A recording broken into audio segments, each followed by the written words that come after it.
Bonjour à tous, dans cette vidéo nous allons voir ce qu'est le tableau de signe d'une fonction et on va voir comment dresser un tableau de signe. Alors on va commencer par définir ce que c'est qu'un tableau de signe. Tout simplement, un tableau de signe d'une expression f de x, où f est une fonction, c'est un tableau dans lequel on va inscrire le signe de cette expression en fonction de x. Autrement dit, quand l'expression est positive, on mettra un plus, et quand l'expression est négative, on mettra un moins. Alors pour comprendre, nous allons faire l'exemple ci-dessous, où on nous demande de compléter le tableau de signe de la fonction f définie sur l'intervalle -4, 3 par le graphe qui est donné ici. Donc l'idée ici, c'est de repérer quand est-ce que la fonction est positive et quand est-ce qu'elle est négative. Alors tout d'abord, au départ, nous voyons que la courbe de la fonction est située au-dessus de l'axe des abscisses. Donc de -4 jusqu'à -2, les images seront des nombres positifs. Donc pour représenter cela à l'aide d'un tableau, nous mettrons une première ligne avec les antécédents x. Alors x va de -4 jusqu'à 3 puisque l'ensemble de définition est l'intervalle -4, 3. Et puis nous avons dit que si x est compris entre -4 et -2, la fonction sera positive. Donc nous plaçons ici -2 et en dessous nous allons mettre un plus pour indiquer que entre -4 et -2, la fonction est positive. Alors en -2, nous voyons que l'image vaut 0, f de -2 c'est 0. Donc pour l'indiquer dans le tableau, nous allons faire une barre verticale comme ceci et nous allons placer un 0 au milieu. À partir de -2, nous voyons que la courbe de la fonction passe sous l'axe des abscisses. Autrement dit, les images deviennent des nombres négatifs. Nous allons indiquer ça dans le tableau. Donc ici, de -2 jusqu'à 1, toutes les images sont négatives. Donc nous plaçons 1 dans le tableau. Et nous allons mettre un moins entre -2 et 1 dans la ligne f de x pour indiquer que les images sont négatives. L'image de 1 vaut 0. Donc nous mettons une barre verticale comme ceci, avec un 0 au milieu, pour indiquer cela. Et pour finir, à partir de x égale 1, nous voyons que la courbe repasse au-dessus de l'axe des abscisses.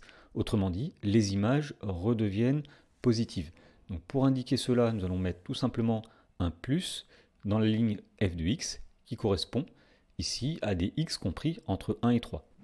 Dans l'exemple suivant, on va faire l'inverse finalement, puisqu'on nous donne le tableau de signe d'une fonction f et on nous demande de tracer une représentation graphique possible qui corresponde à ce tableau. Alors, si on regarde le tableau de plus près, dans la première ligne, nous avons les antécédents, donc x, qui vont de -5 jusqu'à 5, ce qui signifie que l'ensemble de définition, c'est l'intervalle -5, 5. Et puis nous voyons ici que si x est compris entre -5 et -2, f de x sera un nombre négatif. Donc ça veut dire qu'au départ, entre -5 et -2, la courbe de la fonction f sera située sous l'axe des abscisses. Donc nous allons tracer une courbe qui correspond à ceci. Alors nous partons ici de l'abscisse -5, par exemple ici, et puis nous allons tracer une courbe ici qui reste sous l'axe des abscisses jusqu'en -2. Alors en -2, nous sommes exactement sur l'axe des abscisses, puisque nous voyons dans le tableau que l'image de -2 par la fonction f vaut 0. Ensuite, à partir de -2 et jusque 0, nous voyons que les images deviennent positives. Donc sur l'intervalle -2, 0, nous allons tracer la courbe d'une fonction qui est située au-dessus de l'axe des abscisses. Donc par exemple, nous allons faire quelque chose comme ceci. Et puis en 0, nous allons toucher l'axe des abscisses, puisque nous voyons que quand x égale 0, f de 0, c'est 0. Et pour finir, si x est compris entre 0 et 5, nous savons que la fonction sera négative, ce qui signifie que sa courbe représentative sera sous l'axe des abscisses. Donc nous allons ici tracer une courbe située sous l'axe des abscisses pour x compris entre 0 et 5, donc par exemple comme ceci. Et donc nous avons bien ici une courbe qui représente le tableau qui est donné ici. Dans l'exemple 3, cette fois-ci, on nous demande de déterminer le tableau de signe des expressions suivantes. Et donc dans ce cas-là, nous n'avons pas la courbe représentative des fonctions, nous avons simplement leurs expressions. Alors commençons par la fonction f qui est définie par l'expression f de x égale 3x moins 4. Pour dresser son tableau de signe, il faut savoir quand est-ce que cette fonction est positive, quand est-ce qu'elle est négative. Alors pour savoir quand est-ce qu'elle est positive tout d'abord, on va résoudre une inéquation. L'inéquation c'est la suivante, c'est f de x supérieur ou égal à 0. Et en effet, donc la fonction sera positive si les images f de x sont supérieures ou égales à 0. Il s'agit ensuite de résoudre cette inéquation. Donc ici nous allons dire qu'elle est équivalente à 3x moins 4 qui est f de x supérieur ou égal à 0. Donc ici, on est ramené à résoudre une inéquation. Donc tout simplement, on va mettre tous les x d'un côté. Donc par exemple, ici, les x sont déjà à gauche. Et passer toutes les constantes à droite. Donc nous faisons passer ce moins 4 de l'autre côté. Et donc nous avons ici 3x supérieur ou égal à 4. Pour terminer, nous allons diviser par 3.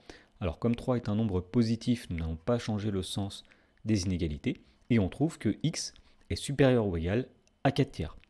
Et donc ce qu'on vient de démontrer ici finalement, c'est que la fonction sera positive lorsque x est supérieur ou égal à 4 tiers.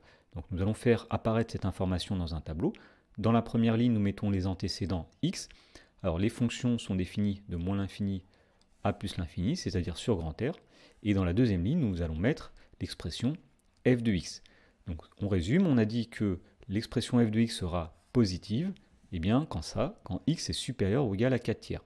Donc nous mettons 4 tiers dans la ligne des x, nous traçons ici une barre verticale, et nous allons mettre un plus quand x est plus grand que 4 tiers, c'est-à-dire de ce côté-là. Alors maintenant, il s'agit de savoir quand est-ce qu'on va mettre un moins dans ce tableau. Alors on va refaire la même chose, autrement dit, on va résoudre l'inéquation f de x inférieur ou égal à 0 cette fois-ci, parce qu'on cherche quand est-ce que la fonction est négative, quand est-ce qu'elle est inférieure ou égale à 0. Alors cette inéquation est équivalente à 3x moins 4 inférieur ou égal à 0. Donc c'est équivalent à 3x inférieur ou égal à 4. On a fait passer le moins 4 de l'autre côté. Et donc on divise par 3 qui est positif, on ne change pas le sens. C'est équivalent à x inférieur ou égal à 4 tiers. Autrement dit, ce qu'on vient de prouver, c'est que la fonction sera négative quand x est inférieur ou égal à 4 tiers. Donc nous allons faire apparaître cette information dans le tableau. Quand est-ce que x est inférieur à 4 tiers? Eh bien, dans cette partie du tableau. Donc nous allons mettre ici un moins dans cette case. Nous allons passer maintenant à la deuxième fonction, qui est la fonction g, qui est définie par l'expression g de x égale moins 6x plus 1.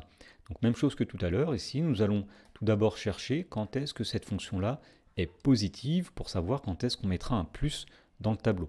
Eh bien g de x est supérieur ou égal à 0 lorsque son expression, moins 6x plus 1, est supérieure ou égale à 0. Donc pour résoudre cette inéquation, nous allons faire passer tous les x à droite par exemple ici. Donc nous avons 1 qui est supérieur ou égal à 6x et nous divisons par 6 pour obtenir x à la fin. Donc ici nous avons 1 divisé par 6, supérieur ou égal, on ne change pas le sens puisqu'on a divisé par un nombre positif, à x. Autrement dit, nous mettrons un plus dans le tableau, la fonction sera positive. Quand ça? Eh bien lorsque x est plus petit que 1 sur 6. Voilà, donc on a fait un tableau dans lequel, dans la première ligne, nous avons les antécédents x, dans la deuxième ligne, les images g de x, et nous avons dit qu'on mettra un plus lorsque x est plus petit que 1 sixième. Donc nous plaçons 1 sixième ici avec une barre verticale, nous mettons un 0 au milieu, et nous mettons un plus quand x est plus petit que 1 sixième, c'est-à-dire dans cette partie-là. Donc le plus est ici.